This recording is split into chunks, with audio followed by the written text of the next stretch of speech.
Today we're making bar pizza. These are great for game day or any day you want a really quick pizza. Okay, so we're making bar pizza. This is not really a New York thing. This is more of a New England thing. Very popular in a lot of places across New England. And I did a little bit of research on it, so it's a little bit different than, I say, your traditional New York pizza. Though for the dough, I'm making the dough almost exactly the same as I make my New York pizza dough. And that consists of 1 3/4 cup of bread flour, or 236 grams, 5.5 ounces of water. It could just be cold water. Okay, and that's like roughly 155 milliliters. This is basically a 67 to 68% hydration. We're gonna use 1 teaspoon of fine sea salt, a 1/2 teaspoon of instant dry yeast, SAF brand. This is the brand that pretty much every single pizzeria uses. I know you might have seen a video where some pizzerias use an active yeast or a different type of yeast, but for all intents and purposes, this is the best yeast to work with. This is what bakeries use too, because you can mix it straight into your dry ingredients. You don't have to proof it. It's foolproof, essentially. It's really, really easy to work with. 3/4 teaspoon of sugar, that's just granulated sugar, and 2 teaspoons of olive oil. These are our 6 ingredients for our dough, and we'll make the dough in a second. For the tomato, you only need 14 ounces, so if you could find a can, crushed tomato, 14-ounce can, that would be great. We're gonna drain the water out of it too. This is a 28-ounce can of Sclafani. These tomatoes really give you that authentic pizza sauce taste, and pizza sauce is not cooked. It's almost never cooked. I think Detroit pizza, they might cook it ahead of time, but almost every type of pizza, you're dealing with just straight tomatoes that go on top of your dough. And, you know, we've done like 20 pizza videos on this channel, and it's pretty much always the same there. Cheese, they don't use straight mozzarella. A lot of the recipes I saw are like a mix of half and half mozzarella and cheddar. So I have half white cheddar, mild white cheddar, and I have half of Galbani mozzarella, whole milk mozzarella, low moisture. And it's 3/4 cup of each. So 1.5 cups of shredded will be enough for our pizza. Make sure you shred it yourself. Don't buy the shredded stuff that has anti-caking agents, and that will burn first in your oven, especially because we're gonna be cooking these at very high heat today. I have some pepperoni. We'll do 1 pie with pepperoni. This is just, you know, your typical pepperoni that you get on a regular pie. I'm not using cupping pepperoni, but you certainly could. That would be great. Sicilian oregano, we'll put a little bit on the tomato to give it that traditional pizza taste. And then I have 3 tablespoons of olive oil and a little bit more than 3 tablespoons of butter. This is gonna go on the bottom of our bar pizza pans, and I'll show you those pans in a second. Most recipes I've seen for the bar pizza, they're using corn oil or vegetable oil, which a lot of New York pizzerias do too, even though they don't say it. It actually gives better browning, those type of oils, than olive oil. But the combo of olive oil and butter are gonna do the trick for us. And we've already tested this recipe. You'll see how it is. It'll be nice and crisp at the bottom. All right, so that's all the ingredients. Let's make the dough. All right, so just a half a can of this is gonna be enough for 2 pizzas. And, you know, nothing prevents you from making 4, 6, 10 dough balls, which, you know, if you have, like, say you have a big party, it'd be easy to do. So I'm gonna pour in half of this can, and I'm just gonna eyeball it.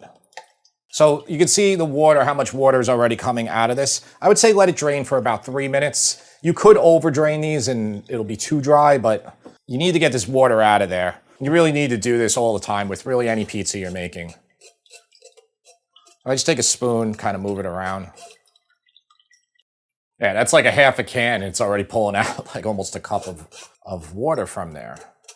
So if you put that on your pizza, no amount of heat is going to be able to make it look good without it being very mushy. Okay, so about like that. Your tomato water, if you want, you know, use it for another purpose. I'll just save it in case I pulled out too much water. And that wasn't a cup. That was about 5 ounces I pulled out. I'm just going to stick them back in here. Going to season it up with a pinch of salt, okay? Good pinch. And then you can use an immersion blender if you want this to be smooth. You could also throw this in a regular blender, but since it's such a small amount, we'll just use the immersion blender. All right, that's good. You don't have to go crazy with it, but I kind of like the smoother consistency more than using the crushed right from the can. Okay, and that's our tomato. Now, again, if this is too thick for you, if you think you drain too much, just put a little bit more of that tomato water right back in there. So if you like main course recipes, which I'm sure you do because you're watching this video, I want to let you know about our new cookbook, Sip and Feast Family Favorites. It has plenty of main courses in there. In addition to that, it has all the other sections you would expect to find in a cookbook. It is a beautiful cookbook, 256 pages, over 100 recipes, beautiful photo, nice instructions, good story in every single recipe. It has US customary and metric measurements, so everybody will be able to follow along with these easy recipes. Right above you is the link where you can buy it. You can get it on Amazon, Barnes & Noble, and all other sellers. QR code if you're watching on TV, which I'm increasingly aware that the majority of you are watching on TV. It's also pinned in the comments and in the description. If you don't like cookbooks, you just like watching our videos, buy it for a friend or family who does. Thanks. Okay, again, this is our 1 3/4 cup of bread flour. You can also use all-purpose flour if you want. It's 236 grams roughly. 1 teaspoon of fine sea salt, 3/4 teaspoon of sugar, granulated sugar, and 2 teaspoons of yeast. You can mix everything together. Now, we get a lot of questions because I think people are watching other videos where people aren't using instant and they're proofing active yeast. They're putting, they're putting the 110-degree water in there or milk, whatever they're making. I just don't know why people go through the trouble when, first of all the experts, the best places in the world are using this type of yeast. I don't see a reason to mess around with it. It just gives you so much consistency. Same thing, bagel shops, like all of them, they're all doing that. I think some places stick to the old style or old place. They've been doing things a certain way. All right, so that's just combined. Okay, and then I'm just gonna put in that 5½ ounces of cold water. Now you can throw everything right in your KitchenAid and 5 minutes, 6 minutes on level 2 to like level 3. It's easier, especially if you want to do like 10 dough balls. So if you're gonna like 5 times this recipe, toss it all in the KitchenAid. When I'm dealing with such a little amount of dough, I just do everything by hand. Okay, just mix this together into just a very rough, shaggy mass. This amount is gonna give us a perfect 2 7-ounce dough balls, which are gonna be perfect for our 10-inch round bar pizza pans. If you're going up to 12-inch, you're gonna have to size up a little bit on the dough, which is simple to do. You just calculate the surface area of the 12-inch, which I can't do right now in my head. Okay, just like that. Then what I do is I'll put the oil in last, just so it can kind of like get some of the remnants of the bowl. That's 2 teaspoons of olive oil. I just made these recently for our website, and same day I made a Detroit pizza. It was great. I mean, amazing. So I'll probably make a video for that too, but I feel like I didn't perfect it. So I'll wait a bit to do that. But that one, that's a lot of dough for that one, for one 9 by 13. Tara, you tried both of them that night. You still preferred this bar pizza over the Detroit, right? Yeah, but that's my personal preference. Like I would always choose like a regular New York like triangle slice over a Sicilian or a grandma. So I just like the thinner pizzas. Yeah. But they were both delicious, but I have to say the bar pie was just outrageous. I think it's outrageous because it's the easiest pizza to make. And it's very easy to eat. Yes, easy to eat too. It's very similar to, I would say, the grandma pizza, like the consistency on the bottom. It reminded me of like, if you go to a bowling alley, the pizza there is usually pretty bad, but it's like that same concept. It's a small, like almost personal sized pizza. Yeah, just way better. It's just a million times better. All right, so I'm just gonna knead this for roughly 5 to 6 minutes. If you have a hard time doing this, you can invert your bowl over this, just like this. Okay, just put it on top and wait like 20 to 30 minutes, and when you come back, you'll be able to do it. Okay, this is just after 2 minutes. All right, so it's starting to transform. Just keep doing it for another 3 minutes or so, 4 minutes.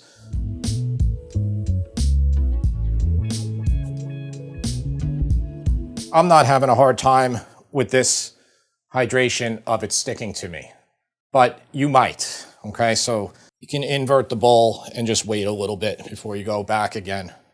If you put it in the KitchenAid, it's gonna turn into this quicker because I can knead faster than any human can.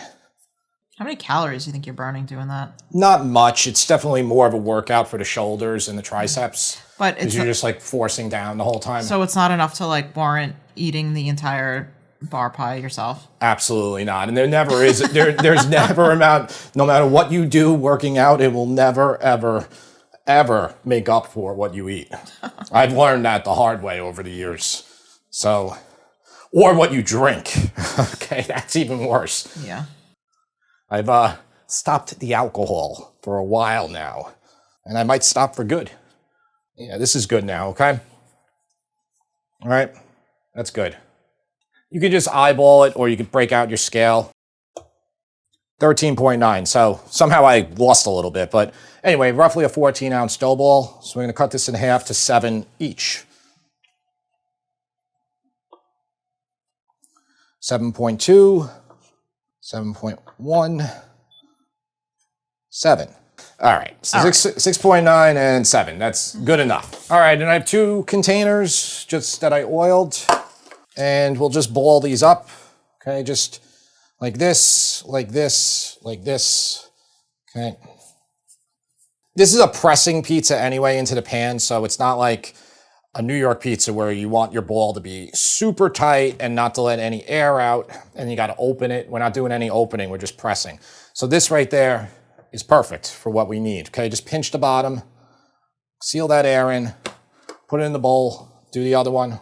Okay, 2 balls, tight cover, and into the fridge overnight. Now, if you don't want to do this, you want to make this the same day, you can divide them at this point, put them in separate bowls, cover with plastic, let them double in size, take about 2 hours. You could also just keep it together and you could divide it afterwards. It doesn't make a difference. But you gotta let it double in size, and it's just not gonna have the flavor that it will when you put it into the fridge, because the cold fermentation process of the refrigerator, the slow rise of the dough, it just makes it taste so much better. So I do that pretty much with every single pizza recipe I make. Okay, and Tara's putting those in the fridge, and then these are from yesterday that I made. So these have been out. Take them out at least an hour before you're gonna work with it, and you'll see they have roughly doubled in size. So these are exactly 7 ounces also. That's how they look, okay? So when they double in size, they still weigh the same? Same weight, doubles in size. Interesting. Yeah, you're not putting anything else into it. No, I know. Yeah. I wasn't sure with like the yeast, like with whatever the yeast is doing. Like Want to check it out? Let's make sure. If that would create like more volume. I mean, it adds more volume. I mean, weight, I guess is the right word. There's a little bit of oil on the bottom of this, but 7. Yeah. That's so cool. Yeah, I could deflate this. If I just punch this down, I could turn it back into the same size as the other one. Let's oil those pans and make our pizza. You got to get your oven to 500 degrees Fahrenheit. If you have a regular oven, I'm in this kitchen here with this oven. The old oven I have, that's in my other kitchen, okay? That's where we first filmed our videos.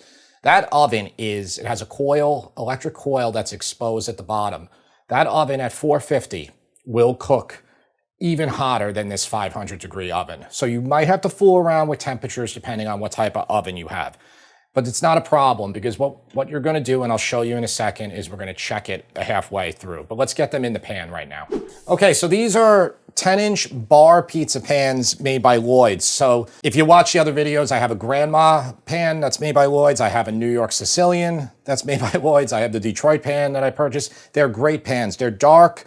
They have this whatever coating that can go super high heat, which a lot of other types of pans that have like a similar coating, they're not rated for that. So these are absolutely perfect for making pizza. Now, that being said, if you don't want to go out and buy these, a cake pan, a dark cake pan, 10-inch would be fine too. So don't think that like I'm trying to force you to get it. I have 2 of them. To be honest, I think I'm going to get 2 more, because the beauty is if I had 4, then I can have all 4 pizzas ready to go. Probably do 2 at a time in the oven, and it would be a lot faster. All right, so this is 3 tablespoons of olive oil. Put half in each, so it's 1.5 tablespoons in each, roughly. And it says 3 tablespoons of melted butter. I think I melted 4 tablespoons, but the more oil and butter you put at the bottom of this pan, the better chance you're gonna have to really brown it without using a steel. Just get it all around and actually get the sides of the pan too. So let's put them in there. And now they're pretty cold still, even though I'd say they've been out of the fridge for, right? It's got to be over an hour. Yeah. It's very sticky, so what I'm going to do is I'm going to take some of this on my hands and just start pressing. In fact, what you can do is you could flip it initially, which is a good idea. And then now it won't stick. So what we're going to do is press this out completely to fill the pan. You're not going to be able to do this in one shot. This will be familiar to you if you make panned pizzas. You can always tell if somebody can make a good pan pizza or not. The person who can stretch it properly, it will be in a rectangle initially, and then it'll all just come in. You just got to give it time. All right, that's what we're going to do initially. This will give you time anyway, because you really want to get that oven at 500 degrees for a good amount of time. Don't get right when it hits 500. Put these in, just let the oven get even hotter. All right, so I'm just covering with plastic wrap, and then we'll wait about 20 minutes, and then we'll try to restretch again. All right, so it's been 20 minutes roughly. What's nice about even letting it sit for a while, the butter itself kind of solidifies in the pan, which makes it a little bit easier to spread. So yeah, I'm telling you, it's been 20 minutes and we'll probably be able to fit it here. It's gonna bounce back a little bit, so we might have to just cover it one more time, but it will almost be there, which is good. And I'll just center this one. I'll just go like this, rotate the pan as I'm stretching it. Yeah, it's very close to there. Try to slide some of that butter back underneath there. There's no crust on these bar pizzas, so you're not leaving a little bit of extra dough on the edge. You're just pushing it all the way to the edge of the pan. And it's gonna be the same thing with the sauce too. All right, I'm gonna give these another 10 minutes, then we'll definitely be able to stretch it completely, and we'll be able to sauce and cheese it and get it into the oven. So our oven is nice and hot at 500 degrees Fahrenheit. Okay, so they're stretched. Just push them a little bit to the edge. We'll do one at a time. So sauce. So I'm gonna use about half of that drained 14 ounces of crushed tomatoes on here. And you could just do it all the way to the edge pretty much. All right, get in there a little bit more, stretch that dough, touch. So this is just some Sicilian oregano here. Just take a little bit in your hand. Okay, and just sprinkle it on top. And then this is a mixture of mozzarella and mild cheddar. And it's gonna be about 3/4 cup for each pizza of shredded. That's gonna be roughly 85 grams worth. Okay, you can push your cheese even all the way to the edge, because what's going to happen is when it melts inside of the on the sides of the pizza, you're going to get a nice crust all the way around the edge, because it's going to fall inside the cracks. All right, we'll move that one off to the side, and then we'll do the next one, which will be the pepperoni. Made a mistake. Didn't do it. I'm going to do it right now. I'm glad I remembered. You got to poke holes in this. If you don't do this, it's going to go like a volcano, okay? It's the air. So poke holes in it. We want this to stay flat. Is it too late for the other one? No, I'm doing the other one too. It'll be fine. I'm glad I remembered that. It's the only type of pizza that you do this. Cheap pizza places will do this all the time. They'll like Papa John's and Domino's, fake pizza places. They'll use a dough docker to do this. It's really the only time you'll see it is on type of pizza. I don't poke holes in the grandma, and it doesn't do this. I guess it's because this is smaller. That's fine. I'm not using pecorino or anything. You definitely can add a little dusting on it. Might need a little bit more cheese for this one, or I might have put too much on the other one. Yeah, I think I put a little bit too much on the other one, but it's fine. Okay, and then if you want pepperoni, just get them close to each other. They're going to shrink. You can put anything on here if you want. Crumbled sausage. I would put black olives on that. Yeah, the nice dyed black olives from the can, right? The fake ones. Or the wet mushrooms from the can, yeah. Right? One or the other, right? See, no, I want real mushrooms on my pizza, but I have to admit, and I'm embarrassed to, that I like those canned black olives. Time and place for those fake ingredients. There really is. And they're not fake. I think the black mushrooms are dyed black. The black olives? The black olives. Yeah. No, I think they are. Yeah. Like the ones from Domino's and those places. They're probably not like the best for you, but Yeah. I don't know. It's kind of like a nostalgia thing. For sure. Okay, so one last thing, because we're putting this in a 500-degree oven on the lowest point of that oven. If you have like that rack at the bottom that's even lower, get it on there. Make sure you wipe off the sides here for any residual butter or oil, because if it comes off, and you know, it might happen anyway, the splattering when it hits the oven deck is going to smoke, potentially set off your smoke alarm. All right, so all we're gonna do is 8 minutes on these on the bottom, and then we're gonna check. We gotta check for brownness. If it's not brown enough, so if your oven isn't hot enough, even at 500 degrees, just keep it on the bottom rack for the whole time. All right, and the total cooking time of this pizza is gonna be roughly 15 to 18 minutes. That's how long it's gonna take to get everything nice. I mean, you might have an oven that might be able to do it in 12, but I doubt it. All right, so we'll check it after 8. Okay, these are 8 minutes. All right, so we want to just check really quickly the bottom of one. So like use something that you can kind of get under there. Okay, you see this? See the bottom? Now it's completely blonde still. Okay, see that? It's blonde. So this is going to depend on your oven. I'm telling you, if I do it in the other oven for 8 minutes, 10 minutes, even at 450, I'm going to have to move it up to the next middle rack or even higher up and finish it off. I'm just trying to like get some of that oil underneath there on both of them. Now I'm going to check the other one too, just in case there's like a much hotter spot in the oven. It looks the same. Seems super blonde still, okay? So same thing, I'm just going to try to distribute that, and I'm going to cook this for the remaining time on the bottom of this oven. Now I just did it in this oven the other day, and it took basically the full amount of time to get it to that point. Ovens are going to vary, all right? So even though I'm saying the remaining time, which is basically another like 8 to 10 minutes for a total of like that 15 to 18 minutes, I'll probably check again at the 5-minute mark, so in case it's burning. These are going back in the oven. Here are the pizzas. Let's check the bottom. This has been 15 minutes total cooking time. Not the most brown that I would like, but not bad either. Okay, there you go. Like that. All right, so what we want to do is get these out of here. You let them rest on a wire rack for a second so they stay crispy on the bottom. And then we can cut them in a second. You can return them back to the pan if you want, but you could also eat them right away as well. All right, I'm gonna get the taste tester down. I'm just gonna cut these. I'm gonna show you the bottom, show you how these look. A knife is actually better for this because it's very crispy, especially on the edges.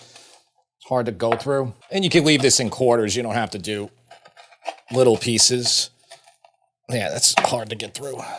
We want it to be like where it holds straight like this so people can eat it without it flopping around like a New York pizza. And the bottom will be very crispy, all right? We'll see when he eats it. Now I'm just cutting the regular. If he wants the pepperoni, I'll cut that one too, but they're essentially the same pie. I actually think I forgot to put the oregano on the pepperoni when I did it. I can't remember. We'll bring him down right now, and I don't want him to eat the whole pizza because I want to have some of this, you know? I just cut the regular. Did you want the regular or the pepperoni more to try? Regular is fine. All right, have at it. So good. We rarely rush a video out this quickly, but since everybody loved it, they're like, make a video for it, and here we are a few days later. This is a good one for the Super Bowl, too. Yes, that's why we wanted to get it out before the Super Bowl, because you saw how easy this is to make. You can do this. You 100% can. You just got to check the bottom, and if you have an oven like I do here, you might have to keep it on the bottom the whole entire time. I love like the crispy edge of it around the whole thing, like this. Like the cheese goes in the edge, and it gives that like characteristic dark, almost black color. The crunch is like a cracker almost. You can hear him crunching it when he's eating it. And that's kind of what you want. So it's very easy for somebody to eat at a bar. You want me to cut pepperoni, or are you good? I'll slice. Okay. That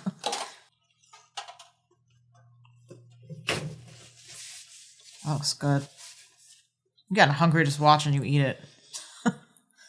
I said it when you made it. Whatever you do with the sauce, tastes so good. Just regular tomatoes. Crushed tomatoes. No sauce, just like fresh tomato from the can, straight on the pizza. What do you think of the dough? It's one day in the fridge overnight. It's really good. Really crunchy. It doesn't flop at all. Well, this is a long one of us just watching him eat. I hope you like it. I can have a third now. What's that? I can have another slice. Yeah, but you got to do another taste test after this for the chicken. Okay, just, we'll eat this right afterwards. I would give this a 10. Haven't had one of those in a long time. It's just so good. The sauce specifically. What's your favorite type of pizza? Just regular. So just a regular New York pie is your favorite. Or pepperoni. But the type of pizza you like a regular pie the most, one that flops. Yeah. Yeah. I think this is a cool bar different. Pie's really good too, though. Yeah. It's something like you don't really get here in New York. I know there's some bars that will do them. This is definitely more of a New England thing, which I think is great. I love making all different types of pizza from all throughout the United States. Listen, really happy about the 10. Thank you for watching. We always appreciate you watching, and we will see you next time. I know you want to eat more, but you got to wait.